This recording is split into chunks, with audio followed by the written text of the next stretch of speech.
Nós vamos voltar à sequência de Juízes. Foi interrompida por 2 semanas. Uma, porque eu estive pregando na cidade de Ferreiros, lá em Pernambuco. E outra, porque eu tirei uma semana de férias. Nós fomos do verso 18, aliás, do capítulo 18, verso 1, até o verso 13. No último domingo que estivemos aqui ouvindo a pregação em Juízes. E hoje nós vamos no mesmo capítulo 18, do verso 14 até o verso 31, se Deus permitir, fechando assim o capítulo 18, já nos encaminhando para os últimos capítulos do livro de Juízes. Juízes 18, versos 14 a 31.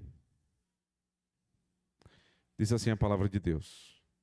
Então responderam os 5 homens que foram espiar a terra de Laís e disseram a seus irmãos: Sabeis vós também que naquelas casas há um éfode e terafins e uma imagem de escultura e uma de fundição? Vede, pois, agora o que haveis de fazer. Então se dirigiram para lá. Chegaram à casa do moço, o levita, em casa de Mica, e o saudaram. E os 600 homens que eram dos filhos de Dan, munidos com as suas armas de guerra, ficaram à entrada da porta.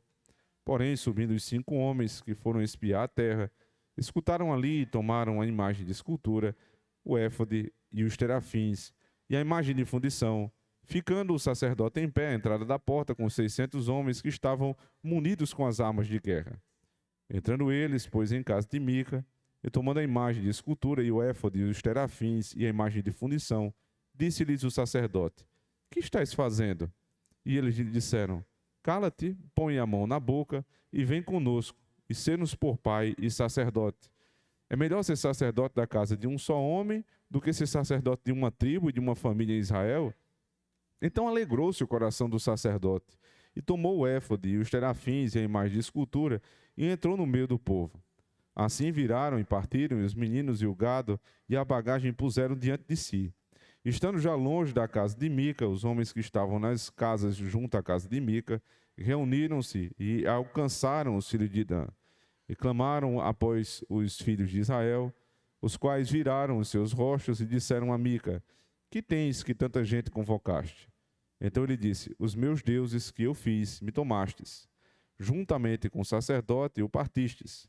Que mais me resta agora? Como, pois, me dizeis que é que tens? Porém, os filhos de Dan lhe disseram: Não vos faça ouvir a tua voz, para que, porventura, homens de ânimo mau não se lancem sobre vós, e tu percas a tua vida e a vida dos da tua casa. Assim seguiram seu caminho os filhos de Dan, e Mica, vendo que eram mais fortes do que ele, virou-se e voltou à sua casa. Eles, pois, tomaram o que Mica tinha feito, e o sacerdote que tivera, e chegaram a Laís, a um povo quieto e confiado, e os feriram ao fio da espada, e queimaram a cidade a fogo. E ninguém houve que os livrasse, porquanto estavam longe de Sidom e não tinham relações com ninguém. E a cidade estava no vale que está junto a Bet-Reob. Depois reedificaram a cidade e habitaram nela. E chamaram o nome da cidade Dan, conforme o nome de Dan, seu pai, que nascera a Israel. Era, porém, antes o nome desta cidade, Laís. E os filhos de Dan levantaram para si aquela imagem de escultura, e Jonatas, filho de Gerson, o filho de Manassés. Ele e seus filhos foram sacerdotes da tribo dos Danitas, até o dia do cativeiro da terra. Assim, pois, estabeleceram para si a imagem de escultura que fizera Mica por todos os dias em que a casa de Deus esteve em Siló. Amém. Oremos ao Senhor.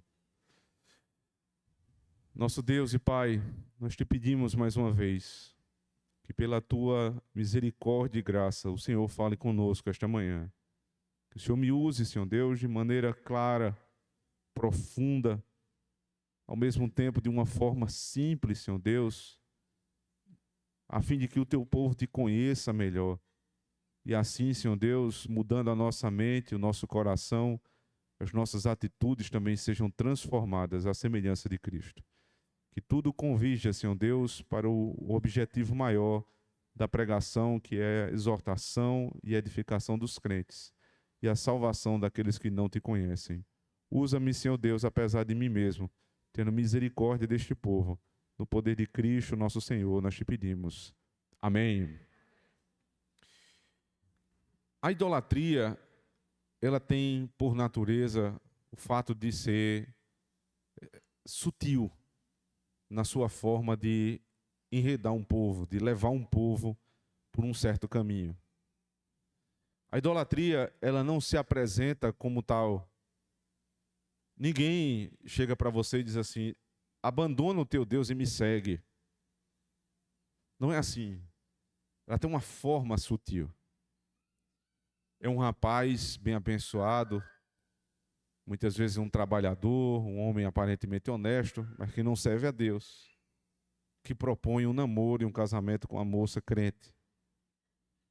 E a moça diz assim: eu não vejo nada demais, é um rapaz trabalhador, é um rapaz honesto, a família dele é boa. Qual o problema que tem? Só porque ele não tem a mesma religião, que mal isso vai fazer? E aí, quando nós menos esperamos, aquela moça já está longe do Senhor, seguindo os mesmos caminhos do seu marido.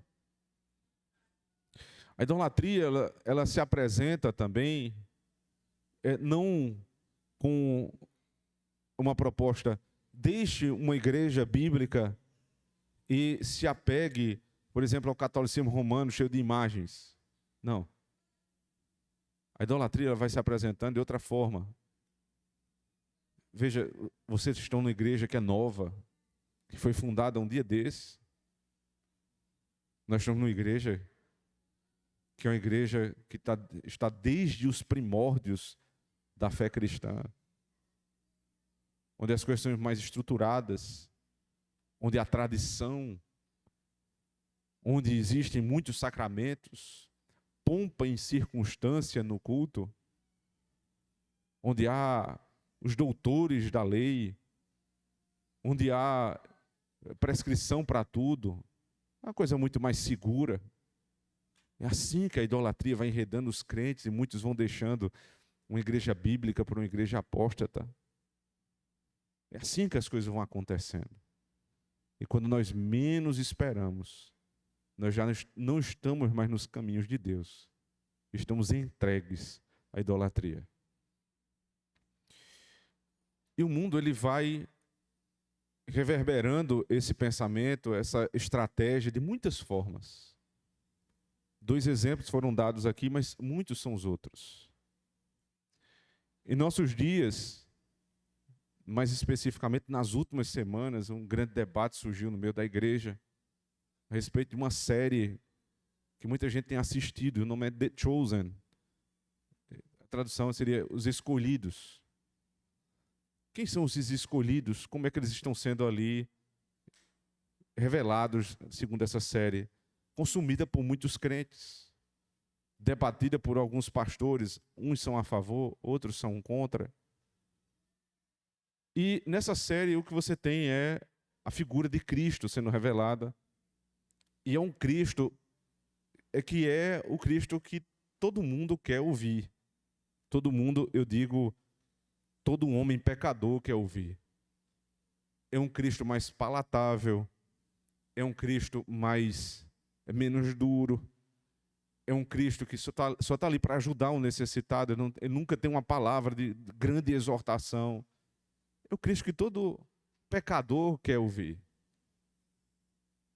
Isso é um problema, é um grande problema, mas não é o maior problema.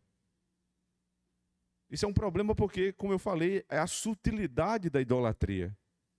Ela vai apresentando um Deus que não é o Deus da Bíblia.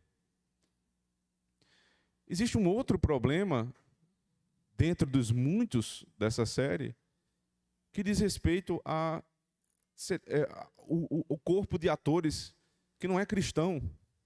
Eles estão revelando Cristo sem nunca ter conhecido Cristo. Veja que coisa mais sem sentido. Eles revelam Cristo sem ter conhecido Cristo. Os produtores da série, boa parte deles é mórmon, que não crê em Cristo, que não conhecem o Cristo verdadeiro, mas eles estão falando de Cristo. São muitos os problemas, mas nenhum é comparado com um problema chave, não só de The Chosen, como de qualquer outra representação do Evangelho feita aos olhos dos homens.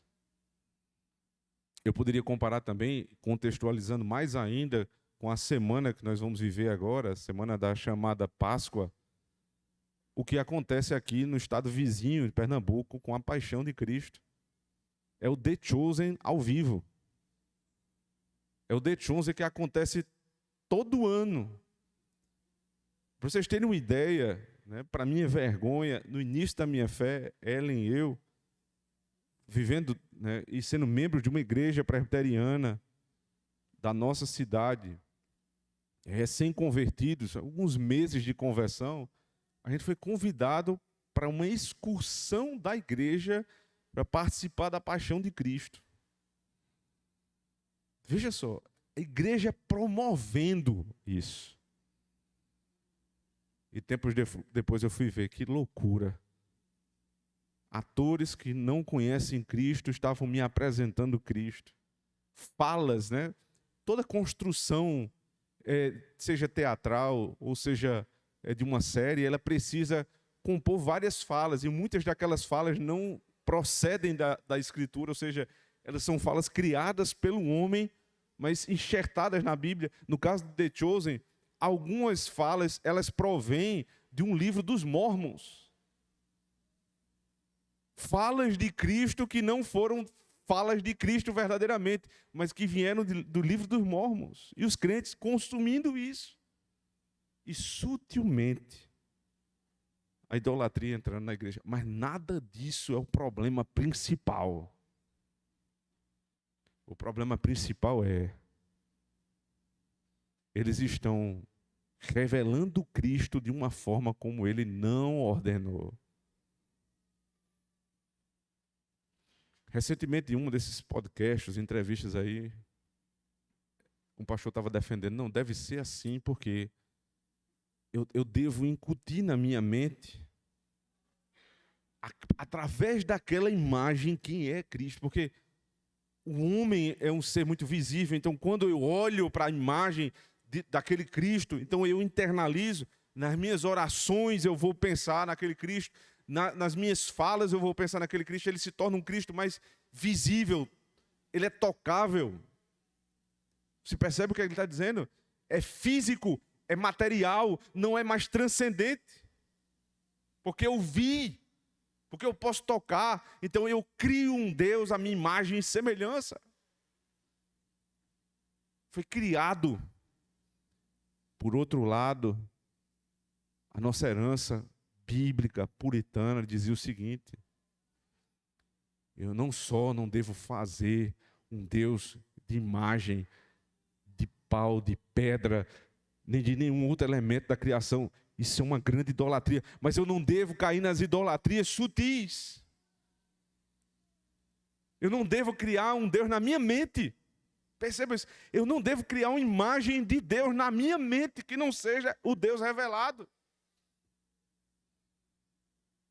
Se você cria um Jesus Cristo na sua mente, barbudo, né, com aquela imagem de judeu, provavelmente ele devia ter aquela imagem mesmo do judeu, não é aquela mais conhecida de olhos azuis, mas aquele judeu com imagem mais grosseira. Mas eu não devo ficar pensando nele, porque ele não é só homem.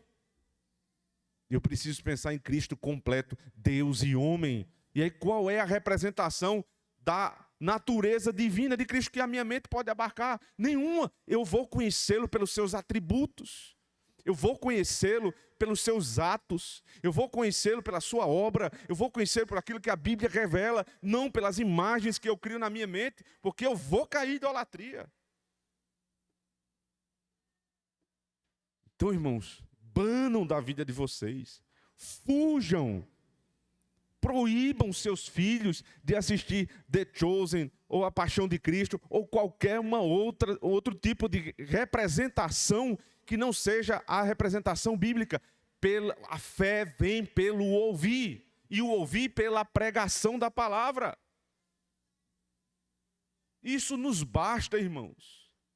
Eu não preciso de filme, eu não preciso de série, eu não preciso de teatro, eu só preciso do que diz a Escritura para crer no verdadeiro Deus. Porque senão, o pecado vai entrando, o pecado da idolatria vai entrando no nosso meio, irmãos. na nossa casa. Aí na igreja não, a igreja, o culto é um culto bíblico, um culto reformado. Mas o meu coração, toda vez que o pastor diz o nome Jesus, não é esse Jesus, é o Jesus do The Chosen. É o Jesus da paixão de Cristo.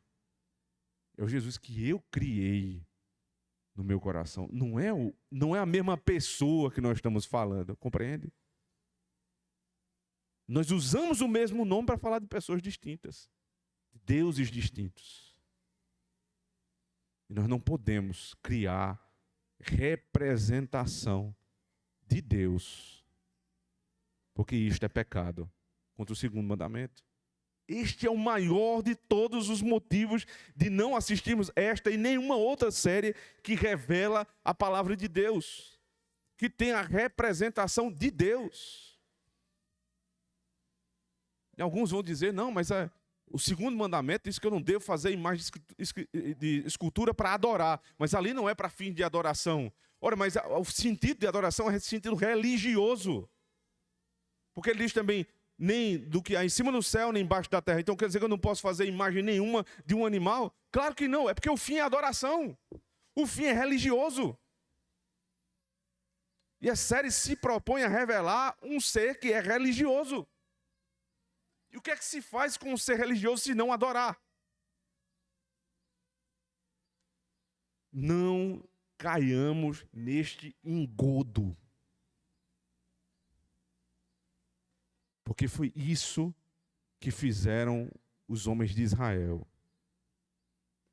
A sutileza entrou na nossa casa. Como? Mica, ele queria ter uma igreja para si.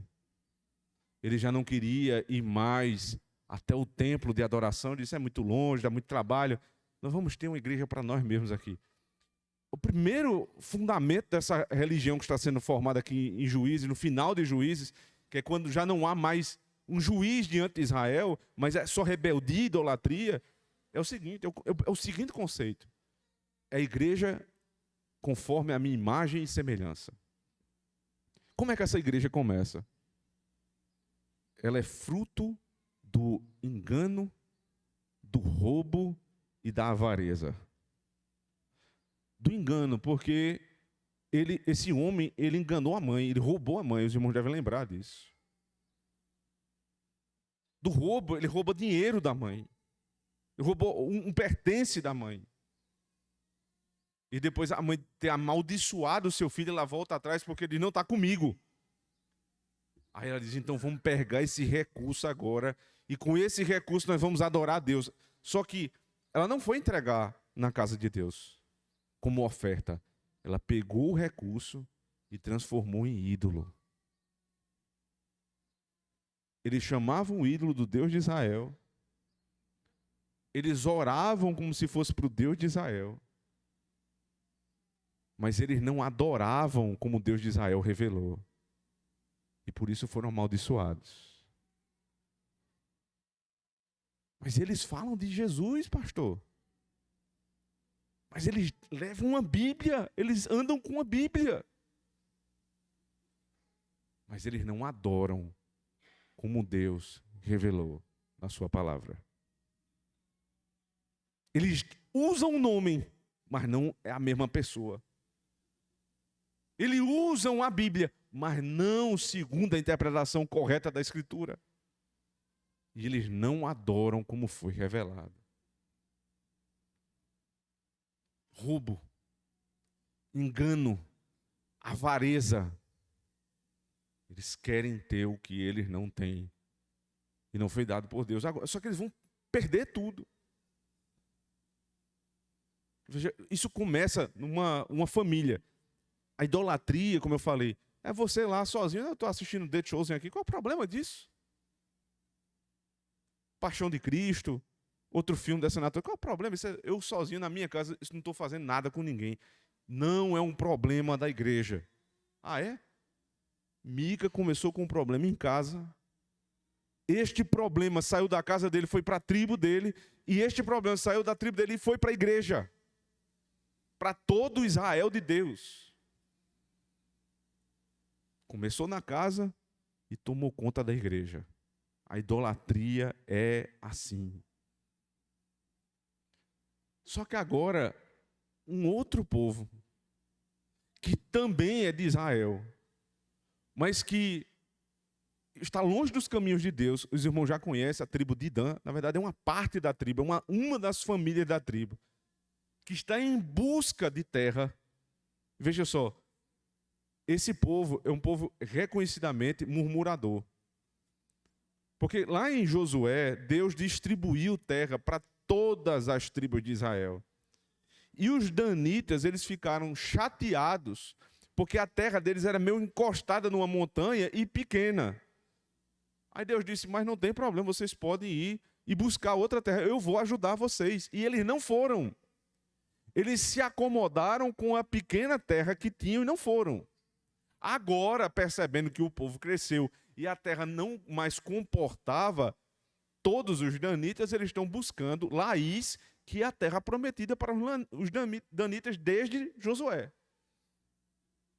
Só que o modo como eles vão fazer não é segundo Deus. A única coisa que eles se lembram de Deus é a promessa, mas não os mandamentos. A idolatria faz com que a gente pense assim. Nós nos lembramos de Deus e do verdadeiro Deus no que diz respeito às promessas, mas não às nossas obrigações. Então nós nos lembramos da vida eterna, nós nos lembramos da salvação, nós nos lembramos do perdão, mas a gente não se lembra de como a gente deve adorar, de como eu devo viver, de como eu devo cuidar da minha família, segundo prescrito na palavra. Eu quero as bênçãos, mas eu não quero as obrigações. Isso é idolatria. É uma tribo que era chamada pelo nome de Deus, que carregava o livro de Deus, mas que não adorava o verdadeiro Deus. E agora eles vão buscar o avanço do seu reino por meios ilícitos. O que é que eles fazem? Observe, verso 14. Então responderam os cinco homens que foram espiar a terra de Laís e disseram a seus irmãos, sabeis vós também que naquelas casas há um éfode, terafins e uma imagem de escultura e uma de fundição? Vede, pois, agora o que haveis de fazer. Então se dirigiram para lá e chegaram à casa do moço, levita, em casa de Mica, e o saudaram. E os 600 homens que eram dos filhos de Dan, munidos com suas armas de guerra, ficaram à entrada da porta. Porém, subindo os 5 homens que foram espiar a terra, entraram ali e tomaram a imagem de escultura, o éfode e os terafins, e a imagem de fundição, ficando o sacerdote em pé à entrada da porta, com os 600 homens que estavam munidos com as armas de guerra. Entrando eles, pois, em casa de Mica, e tomando a imagem de escultura e o éfode e os terafins, e a imagem de fundição, disse-lhes o sacerdote, que estáis fazendo? Eles primeiro enviam os espias.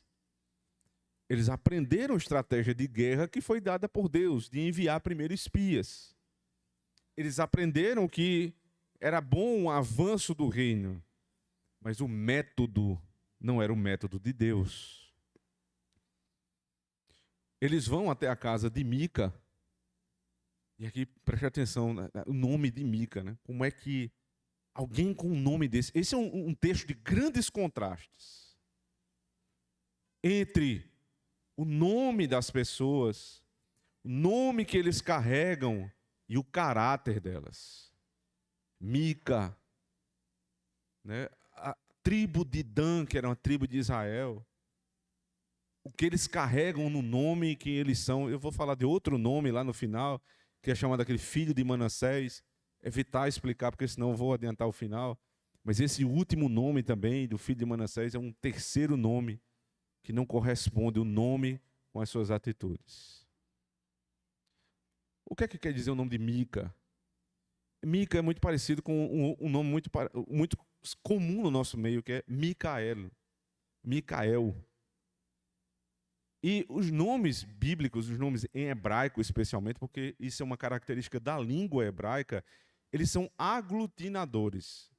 Eles unem muitas partes, muitas expressões em uma só palavra, para explicar o que eles querem dizer. Então, por exemplo, a primeira letra, o M, né, o Mem, no hebraico, E é difícil demais de você entender onde tem uma interrogação, um questionamento em hebraico. Porque em português a gente bota uma interrogação e acabou. A gente já sabe que é uma pergunta, né? No espanhol é melhor ainda. Porque no português você às vezes vai lendo com entonação de afirmação, aí lá no final o seu olho já vai percebendo que tem uma interrogação e você tem que mudar a forma de entonar, porque no final é interrogação. Mas quando começa em português com uma expressão que já é interrogativa, quem, qual, a gente já sabe que a entonação é para interrogação, não é isso? No espanhol, eles colocam uma interrogação de cabeça para baixo no começo e uma interrogação corretamente no final. Então você já começa sabendo que é uma interrogação, que é um questionamento. O hebraico não tem nada disso. Para saber que é uma pergunta, você tem que conhecer demais do hebraico, conhecer o contexto, a não ser que seja usada uma partícula interrogativa como o mem no começo, que é esse de Micael, ou Mica. Então é quem? A parte do meio do nome Mica, né, que nós escrevemos em português com C, na verdade seria a transliteração um K. E esse K era como, de acordo com. Em hebraico ele teria esse sentido de comparação de uma coisa com a outra. Quem, como. E o final, que é El, né, Micael ou de Mica, seria o final, o nome de Deus. Quem, como Deus. E aí o verbo fica subtendido. Quem é como Deus? Quem é como Deus? O nome dele era uma pergunta, como que uma acusação contra a idolatria. Vocês que caem na idolatria, quem é como Deus? Toda vez que o nome de Mica era pronunciado, era um assinte contra a idolatria. Quem é como Deus? E Mica está envolvido em idolatria. Você carrega o nome de Cristo. Quem é como Cristo?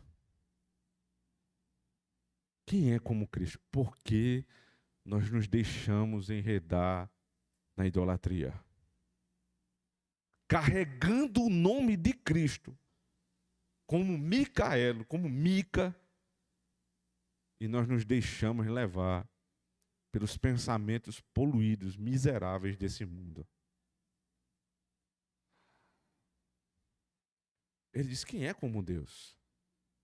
Dan, uma tribo de Israel. E eles vão chegar agora espiando uma outra terra de um homem que tem o nome de quem é como Deus. E eles dizem, a terra é boa e tem ídolos.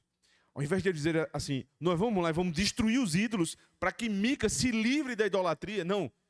Eles vão lá e dizem, tem ídolos, vamos tomar para nós. Eles vão ser nossos deuses. E aí veja que o método é sempre estranho a palavra. Verso 15. Então se dirigiram para lá e chegaram à casa do moço e o levita em casa de Mica e o saudaram. E os 600 homens que eram dos filhos de Dan, munidos com as suas armas, ficaram à porta. Porém, subindo os 5 homens que foram espiar, e entraram ali e tomaram a imagem. Verso 18. Entrando eles, pois, em casa de Mica e tomando a imagem de escultura. Verso 23. E clamaram após os filhos de Dan, os quais viraram seus rostos e disseram a Mica, que tens que tanta gente convocaste? Então ele disse, os meus deuses que eu fiz, me tomaste juntamente com o sacerdote. Vocês tomaram de mim.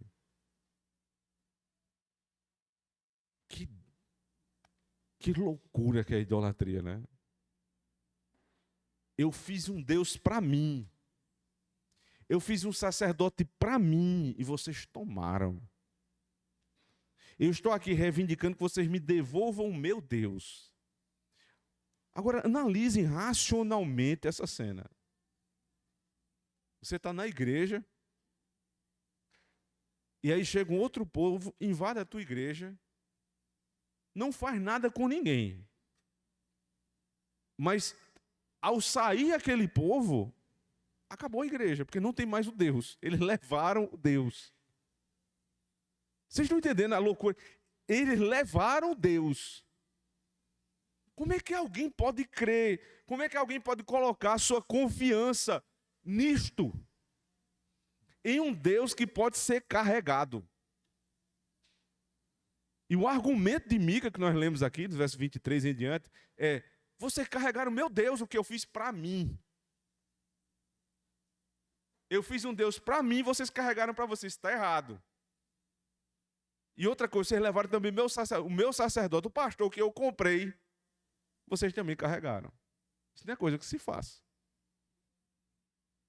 Por outro lado, como é que os danitas têm interesse em tomar, em carregar um Deus que não pode dar conta nem de si?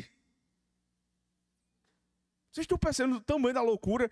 Não é só que Mica abandonou o conceito do nome dele, quem é Deus como nosso Deus, e foi lá dizer, vocês carregaram meu Deus. Mas os próprios danitas se interessaram com algo que não tem sentido nenhum, porque o Deus deles não pôde nem mesmo se defender. Idolatria é isso. É loucura. É loucura. Vez por outra, uma igreja romana diz assim, levaram a nossa imagem. Eu só me lembro desse texto. Levaram a nossa imagem. E agora, o que faremos sem a nossa imagem? É isso que se faz quando se tem um ídolo. É isso que se faz. Ele vai cair no desespero, veja, Mica. Verso 18. Entrando eles, pois, em casa de Mica, e tomando a imagem de escultura e o éfode, e os terefins e a imagem de fundição, disse-lhes o sacerdote, o que estás fazendo? O sacerdote dá uma estranhada, né? Tudo está em estado de corrupção aqui, porque o sacerdote só vai se dar conta do roubo muito tempo depois. Por quê? Se você voltar alguns versículos, você vai perceber que na porta ele ficou conversando lá com os 600 homens. O exército estava lá fora e entraram 5. Ele nem deu conta que entraram 5 pessoas na igreja que ele não conhecia e ele nem aí. O trabalho dos pastores é não permitir que nenhum lobo entre na igreja. Nenhum. Entraram 5. E ele estava conversando besteira com 600 homens lá fora. Deus sabe o quê? Matthew Henry diz assim, ele estava saracoteando lá fora. Sei lá o que é isso. Conversando. Distraído. Os pastores não podem estar distraídos com conversas tolas. Não tomem o tempo dos pastores com conversas bobas. É claro que isso não quer dizer que você não pode brincar. Mas a gente deve perceber que se eles estão reclusos num lugar, se eles pediram para sair um pouquinho, entendam, alguma coisa séria está sendo tratada ali. Porque o trabalho deles, dos presbíteros da igreja, juntamente com o diácono da igreja, que de certa forma também contribui com isso, é guardar as portas da casa de Deus. Não é ficar saracoteando lá fora, conversando besteira. Não é isso. As pessoas amam, adoram o pastor que passa a semana inteira de uma casa para outra, de uma casa para outra, tomando cafezinho. É muito boa a visita, mas a visita tem que ter um objetivo. Qual é o objetivo da visita? Porque existem outras famílias que estão com problemas seríssimos, que demandam mais tempo. Entende? A igreja não pode ser pautada num trabalho pastoral que é só conversinha e cafezinho. Isso tem a sua importância, mas isso não é a causa principal do trabalho dos pastores. Porque senão entra um lobo e ele não vê. Então ele vai na tua casa com um objetivo. Pastorear, entender, compreender. Mas ele precisa estar atento com as portas da igreja, para que não entrem os lobos. Para que não seja como este sacerdote, que não tem ainda o seu nome revelado aqui, mas estava saracoteando na porta, conversando com 600 homens, enquanto 5 espias entraram. Mas lembrem, pais da igreja, homens, se nós presbíteros temos a obrigação de guardar as portas da casa de Deus, todos nós temos a obrigação de guardar as portas da nossa casa. Homens não vivem de conversinha tola. Quem foi enganado no Éden não foi Adão. Adão pecou conscientemente. Porque pelo menos isso ele tinha ainda. Não foi enganado. Os homens da nossa época, pela efeminação da nossa sociedade, eles são enganados iguais às mulheres. Para nossa vergonha, muitas vezes são enganados e as mulheres não são enganadas. Cuidem das portas da casa de vocês, do que entra na casa de vocês, de quem entra na casa de vocês. Porque enquanto vocês estão lá conversando na porta, 5 espias estavam lá para tentar tomar o que você tem. Aí ele agora se dá conta, no final do verso 18, o que está fazendo? O que é que está acontecendo aqui dentro da igreja? Eu não vi. Verso 19. E eles lhe disseram, cala-te, põe a mão na boca e vem conosco, e ser-nos por pai e sacerdote.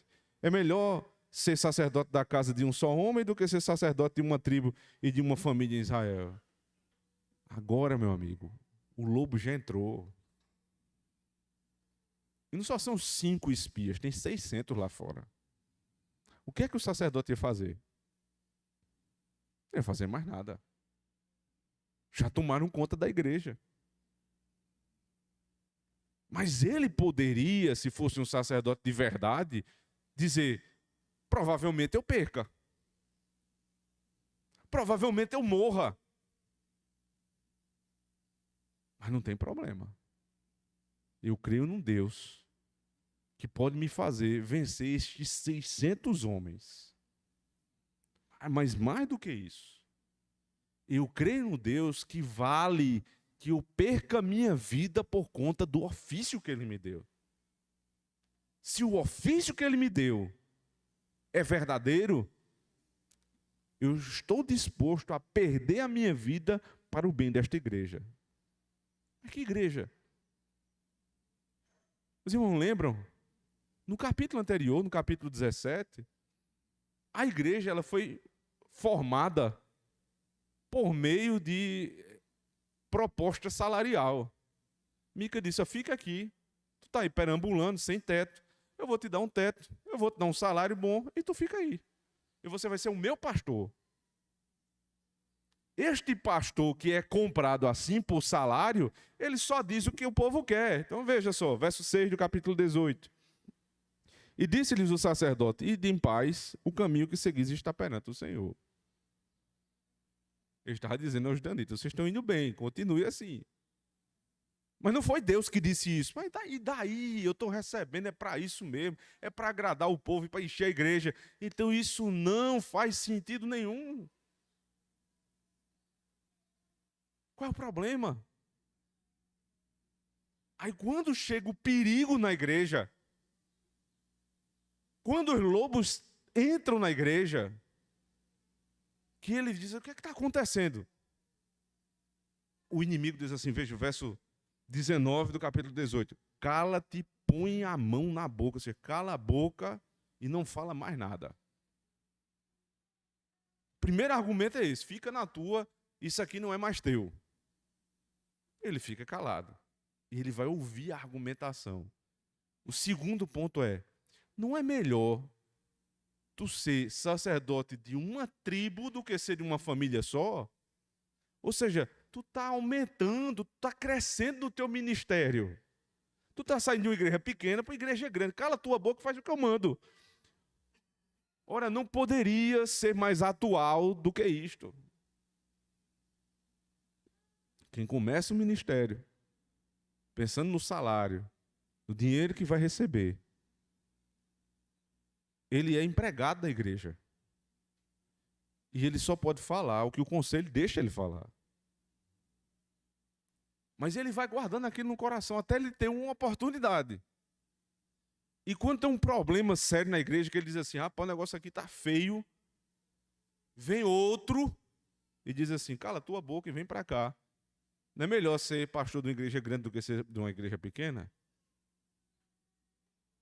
A reação de um pastor verdadeiro é dizer, cala sua boca nada, me respeite, eu sou ministro da palavra. Calar a minha boca é calar a boca de Deus. E enfrentar os 600 homens. Mas não, veja o que é que diz o verso 20. Então, com esses argumentos tão educados, alegrou-se o coração do sacerdote e tomou o éfode e os terafins e a imagem de escultura e entrou no meio do povo.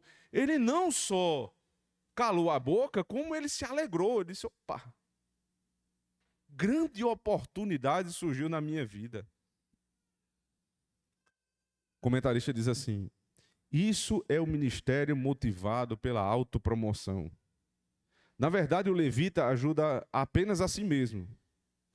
Ele serve a quem lhe paga, como eu falei no capítulo 17, diz às pessoas o que querem ouvir, capítulo 18, verso 6, e busca coisas mais espetaculares, capítulo 18, verso 19 e 20. É melhor uma igreja maior do que uma igreja menor, é mais espetacular. Suas decisões são totalmente impulsionadas pelo interesse próprio. Entretanto, cada decisão o distancia mais do Senhor. Ele começou como levita na casa de Belém de Judá, a tribo mais importante, e claro, a cidade que era o centro dos planos de Deus. Depois mudou-se para a região montanhosa de Efraim, onde havia um santuário idólatra, e terminou em Laís, fora da terra que Deus havia dado ao seu povo, trabalhando para uma tribo que nunca entraria no céu, porque no livro de Apocalipse, quando João vai listar as tribos, Dan não faz parte. Dan não faz mais parte. O levita, em sua própria vida, em seus próprios termos, chegou a alturas estonteantes, liderando o culto de uma tribo inteira do povo escolhido por Deus. Mas é um culto vazio, prestado unicamente ao Deus da autopromoção. É isso que ele queria, foi isso que ele teve.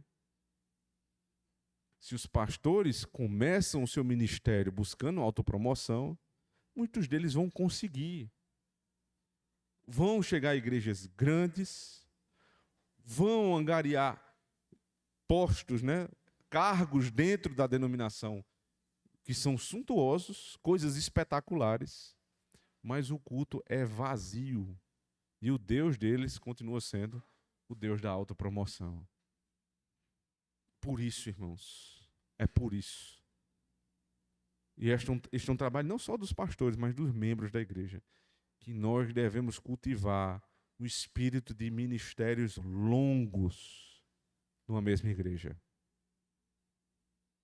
Eu não estou dizendo com isso que pastores que precisaram mudar de igreja, em alguma situação, eles estão em pecado. Eu não estou falando isso. Eu estou dizendo que o ministério longo numa mesma igreja é a coisa mais segura para a igreja e para o pastor. Porque o ministério não é lugar de autopromoção. Não é lugar de fazer carreira. Eu começo numa igrejinha pequena, depois eu vou para a igreja maior, até eu chegar na igreja enorme. E para isso eu vou fazendo tudo o que me mandam. Não é assim. Mas existem aqueles que não só fazem, como se alegram. Este levita teve o seu coração alegrado quando ele escutou esta proposta. E agora ele vai juntar os ídolos e vai ajudar os danitas a sair dali. O texto segue, verso 21. Assim viraram e partiram os meninos e o gado e a bagagem e puseram diante de si. E estando lá longe da casa de Mica, os homens que estavam nas casas junto à casa de Mica reuniram-se e alcançaram os filhos de Dan e clamaram após os filhos de Dan, os quais viraram os seus rostos e disseram a Mica: que tens que tanta gente convocaste? Então ele disse: os meus deuses que eu fiz, me tomastes, juntamente com o sacerdote, e partistes. Que mais me resta agora? Como, pois, me dizeis que me tens?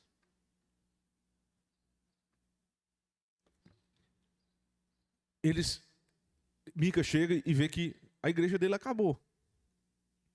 Os deuses que ele construiu, que ele fez para si, não estão mais lá. O pastor que ele comprou para si, que ele pagava o salário, então ele abandonou, foi todo mundo embora, acabou a igreja. Aí ele reúne alguns homens da região e corre atrás para tentar resolver. O problema é o seguinte: o exército dos danitas é muito maior, são 600 homens, ele não tem essa quantidade de homens. Então ele tenta por meio da dissuasão, da razão. Ele vai lá e vai racionalmente dizer: não é justo. Não é justo o que você está fazendo.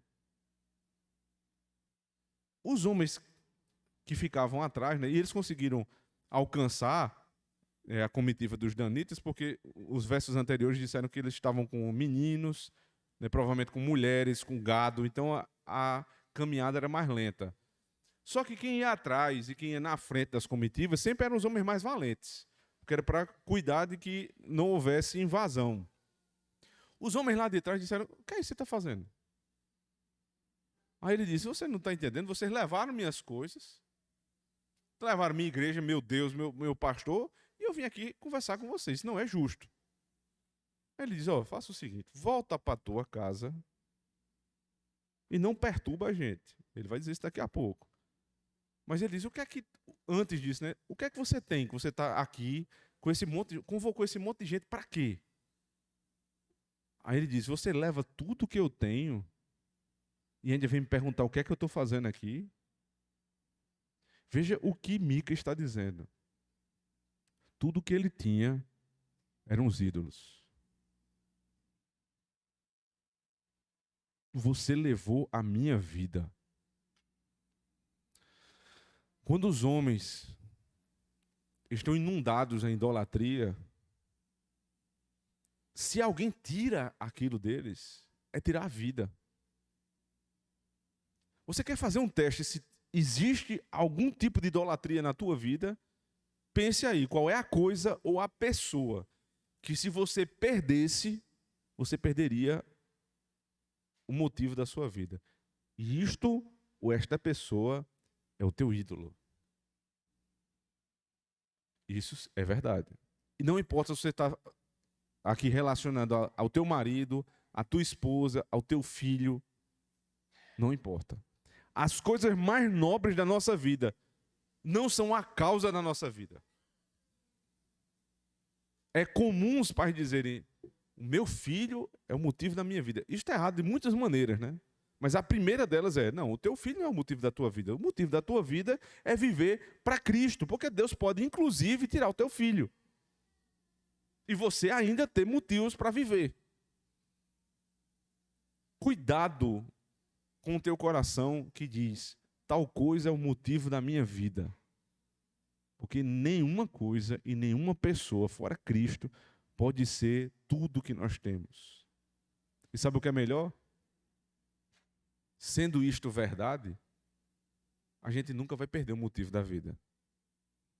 Nós nunca vamos nos desesperar, por quê? Porque ninguém pode tirar Cristo de nós. Porque nem morte, nem vida, nem anjos, nem principados, nem poderes, nem majestade, nem altura, nem profundidade, nem qualquer outra coisa podem tirar o motivo, né, parafraseando, o motivo da nossa vida, que é o Senhor Jesus Cristo. São as palavras de Paulo lá em Romanos 8. Eu não posso perder o motivo da minha vida, porque ninguém pode tomar o motivo da minha vida. Agora, quem tem ídolos perde o motivo da vida, porque quem tem coisas e pessoas como motivo da sua vida, pode perdê-las. E aí ele diz: o que é que tens? Você ainda pergunta o que é que eu tenho? Aí vem a resposta dos filhos de Dan, versos 25. Porém os filhos de Dan lhe disseram: não nos faça ouvir a tua voz, para que porventura homens de ânimo mau não se lancem sobre vós, e tu percas a tua vida e a vida dos da tua casa. Ele disse: olha, não somos nem nós, mas pode ser que aqui no nosso meio tenha algum homem com ânimo mau, que escutando as tuas palavras, se enfureça e te mata. Então, olha, tu já perdeu o teu ídolo, tu já perdeu a tua igreja, tu já perdeu o teu pastor. Cuidado para tu não perder a tua vida também. Não há discussão entre os idólatras. Um vai tomar o que é do outro. Existe um idólatra por um cargo na empresa, existe o outro idólatra. O que tiver a oportunidade melhor vai derrubar o outro. É assim. Existe um idólatra dentro da igreja e outro idólatra dentro da igreja. Quem tiver a oportunidade de pegar o cargo da igreja que ele quer, vai derrubar o outro. É assim que funciona. Não existe misericórdia na idolatria. Só existe misericórdia no cristianismo. A idolatria é assim. Um derruba o outro. O texto continua, verso 26. Assim seguiram seu caminho os filhos de Dan. E Mica, vendo que eram mais fortes do que ele, virou-se e voltou à sua casa. Veja, ninguém está disposto a morrer por um ídolo. Todo mundo diz que o ídolo é sua vida. Mas na hora que é requerida a vida para morrer por ele, todo mundo volta para casa calado. No início, nos primórdios da igreja no Novo Testamento, alguns homens já foram requeridos perder a vida por conta de Cristo. Eles nem titubearam. Sabe por quê? Porque se eu digo que a minha vida é Cristo, perdê-la é lucro. Eu vou estar com Ele. Se o motivo da minha vida é Cristo e alguém quer que eu negue, ou seja, que eu o deixe, eu não vou deixá-lo pela minha vida, porque esta vida não é toda a vida que Ele me prometeu. Tem a vida eterna que é melhor do que essa. Então eu estou no lucro se alguém me pedir a vida por Cristo. Mas perder a vida por um ídolo é loucura. Porque é a única coisa que te restou ainda. Então Mica volta para casa, como o sacerdote também não enfrentou a morte por conta do ídolo. 27. Eles, pois, tomaram o que Mica tinha feito e o sacerdote que tivera, e chegaram a Laís, e um povo quieto e confiado, e os feriram ao fio da espada, e queimaram a cidade a fogo.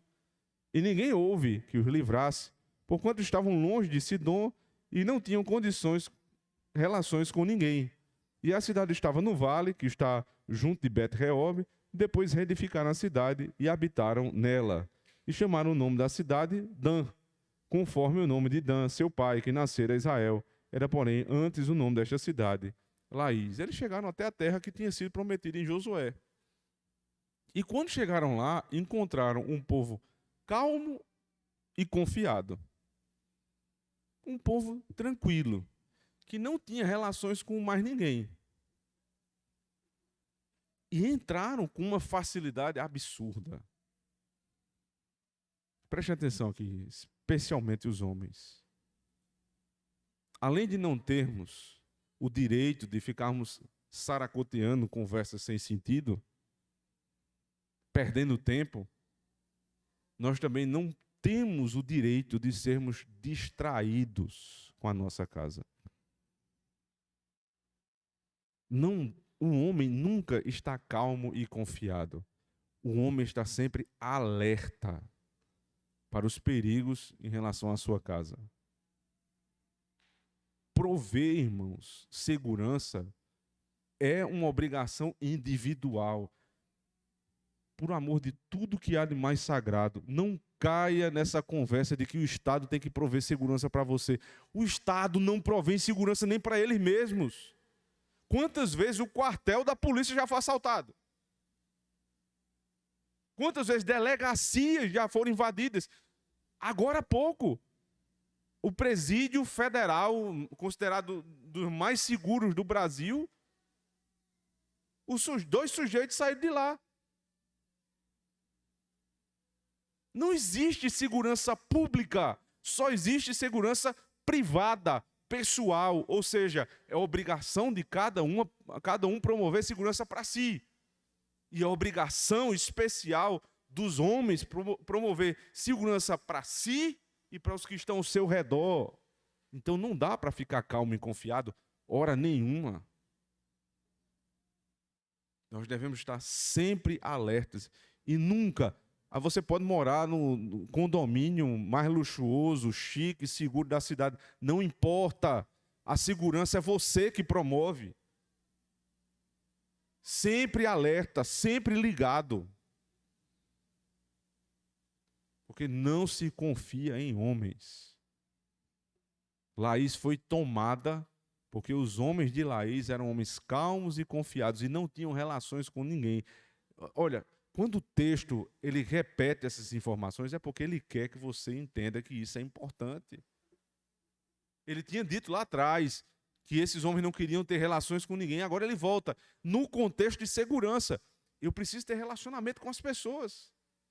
Para quem eu ligo se eu tiver uma situação difícil? Quem é uma pessoa de confiança aqui por perto? Quais são os procedimentos que eu vou adotar caso algum mal me sobrevenha? Eu preciso manter o estado de alerta e eu preciso manter relações com as pessoas para a minha própria segurança. Porque quem é responsável pela minha segurança sou eu, não é o Estado, não é a empresa de segurança que eu contratei, sou eu em primeiro lugar. Estas coisas são meios, instrumentos que me ajudam, mas não definem a minha segurança. Laís foi tomada, tiraram inclusive o nome de Laís e colocaram o nome de Dan, que é algo muito comum aos ímpios, né? Sempre eles colocam o nome deles mesmos nas cidades. E o final do texto é o seguinte, verso 30. E os filhos de Dan levantaram para si aquela imagem de escultura, e Jonatas, filho de Gerson, o filho de Manassés, ele e seus filhos foram sacerdotes da tribo dos danitas até o dia do cativeiro da terra. Assim, pois, estabeleceram para si a imagem de escultura que fizera Mica por todos os dias em que a casa de Deus esteve em Siló. Esses últimos versículos parecem ser aqueles versículos assim que não tem mais nada a acrescentar, mas bota essas informações aí para finalizar. Mas não é assim. Não é bem assim. Até agora, esse levita que foi citado várias vezes não teve o seu nome revelado. Mas agora é dito, verso 30. E os filhos de Levi levantaram para si aquela imagem de escultura, e Jonatas, filho de Gerson, o filho de Manassés, ele e seus filhos foram sacerdotes da tribo. Esse é o levita, o nome dele é Jonatas. Filho de quem? Filho de Manassés. Será que é filho de Manassés mesmo? Algumas traduções divergem da filiação de Jonatas, por um motivo. A palavra Manassés, escrita em hebraico, é Manassé, que é quase a mesma forma de você escrever Moshe, que é Moisés. Os copistas, que foram, os textos eles não eram impressos, né? Eles eram copiados, então os copistas, às vezes, os rabinos, eles tinham dificuldade de entender um determinado termo. E eles chegaram aqui e leram assim, Jonatas, filho de Gerson, filho de Moshe. Aí você, peraí, filho de Moisés envolvido em idolatria? Então, na dúvida, se você pega, por exemplo, a Septuaginta, a Vulgata, que são as traduções, respectivamente, do hebraico para o grego, do hebraico para o latim, elas não trazem Moisés, Manassés, trazem Moisés, filho de Moisés. Porque o rabino, ele, na dúvida, ele fazia o seguinte, ele pegava uma letrinha e ele jogava para cima. Então, esse N, ele é lançado em cima. É como uma dúvida. Bota aqui, porque pode ser que não seja o filho de Moisés. Então, na dúvida, a gente deixa isso aqui, depois a gente vê como é que a gente resolve. Mas o Talmud, Vulgata, Septuaginta, muitas traduções dos nossos dias, inclusive a Almeida atualizada, não falam mais sobre filho de Manassés, mas filho de Moisés. O que isso quer dizer? Deus não tem netos. Deus tem filho. Não fique pensando, porque meu filho é filho de crente, logo meu filho é crente. Não, Deus não tem neto. Deus só tem filhos. Deus salvou você e você tem que pregar o evangelho para que seu filho seja salvo. Porque não há garantia nenhuma Há uma garantia que ele está na aliança, debaixo da proteção da aliança, mas que ele é crente. Então você tem que pregar o evangelho para o teu filho. Bote na sua cabeça, Deus não tem neto, Deus tem filho. O filho de Moisés, um dos homens mais amados e respeitados da Bíblia. O neto dele, para ser mais preciso, se desviou do caminho. E foi um levita, um sacerdote profano. Estava na igreja, mas foi um homem que pautou o seu ministério na autopromoção. Vocês estão percebendo o nível e a sutileza da maldade da idolatria? Não, era só um problema lá na casa de Mica. Não. Agora está o filho de Moisés envolvido. Agora está a tribo de Dan envolvida. Agora até os amigos de Mica se envolveram. Está todo mundo envolvido na idolatria. Uma igreja se acabou por conta da idolatria. Uma tribo se perdeu por conta da idolatria. Mas assistir The Chosen é tranquilo. Porque é lá na minha casa. Eu não estou invadindo a jurisdição de ninguém, a casa de ninguém. Só sou eu e Deus. Paixão de Cristo, tranquilo, é só uma encenação. Vai nessa. Vai nessa. A casa de Deus, irmãos, ela é construída não segundo a minha imagem e semelhança. O que eu pensei, o que eu acho, o Deus que me é mais palatável, amigável, legal, segundo a Escritura. E por que as pessoas preferem sempre assistir série, ver filme, do que escutar uma pregação e ler a palavra de Deus? Porque é mais fácil. Porque é um Deus mais fácil. Eu sei disso, sabe por quê? Porque eu sou homem igual a vocês. A tentação é muito grande. Mas nós não vamos ceder. Sabe por quê? Porque o problema começa comigo. Vai chegar na minha casa e vai chegar aqui na igreja. E a responsabilidade pactual que nós devemos ter, irmãos, que o mal que eu não quero para mim, eu não quero para mais ninguém. Igrejas que são construídas por meio de roubo, avareza, suborno, engano. Aí o sujeito diz assim, mas a igreja está crescendo, né? Pois é, o reino dos danitas cresceu bastante, eles tomaram Laís. A prosperidade deles não define a piedade deles.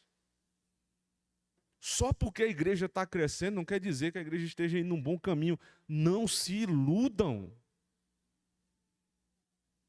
Não se iludam. Cresceram e foram prósperos e foram para o inferno. Prósperos no inferno. De que adianta? Mas nós vamos pautados na palavra, segundo a revelação de Deus. Tropeçando como sempre tropeçamos, mas nos levantando e pedindo, Senhor, nós não vamos negociar. Voltemos para o Evangelho. Para o Deus revelado na palavra. E sendo assim, muitas e muitas vezes tratados por Ele, nós vamos alcançar a verdadeira prosperidade, que é a vida eterna no nosso Senhor Jesus Cristo. Cristo não morreu na cruz do Calvário para você crer no Cristo de The Chosen, nem da paixão de Cristo. Ele morreu no Calvário para que a tua casa sirva a Ele como Ele é, revelado, descrito nesta palavra. Não deixe que o mal entre na tua casa. Não deixe que os falsos deuses entrem na tua casa. Porque eles vão destruir não somente a tua casa, mas a igreja do nosso Senhor Jesus Cristo. Amém. Oremos ao Senhor.